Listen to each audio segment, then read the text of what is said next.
Louis Jams in the building. Yeah, man. This one for the right one.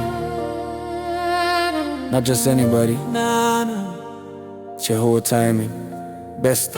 Ndichiri kumirira makwina rikupia ndidize chinguva ndiri kuda wangu chai aya pasure padakagadzirirwa ini Samuel aripo hazivi kuti ndakamumirira tichadanana zvekudanana kwete zvekumarana no toxic love no drama mama kana nguva yasvika Mwari vachazvita divine connection hakuna anomisa. Yeah, man. Real love, no rush. Andi man your love, andi depression. Dakaona my heartbreaks inondavawiser. Life yacho ndiri kubuilda ndiri pa high level. So when she comes I'm ready, no mess up. She praying somewhere chiti Lord send him. Iniwo ndichiti Father let it be kingdom. Atizane yeti bamoya unoziva. Kana nguva yashika zeze zino alaina. Ndidize kunyepedzera for the gram. Kana rudo rechokwadi ndiri mofem. Queen and a vision and a respect. Kweteze kundishandisa for state so si fake. Real thing. She doesn't know my name but ndinoziva aripo.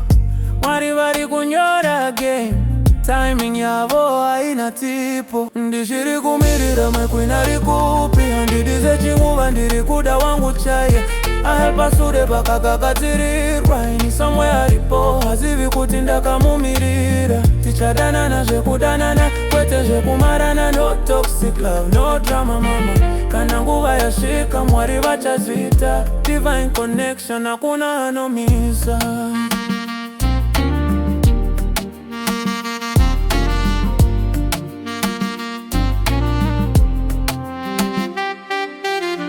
Better ndimirire pane settle for less. Cause fake love inongo uyane stress. Diri focus, diri grounded. Kana ari wangu she will be God appointed. Maybe ari mu church, kana ku grow, kana mukombi tichingo sana face to face. Tichaseka tozoti, where have you been? Mwari vachiti this was my plan unseen. Ati dizwe kutamba ne feelings.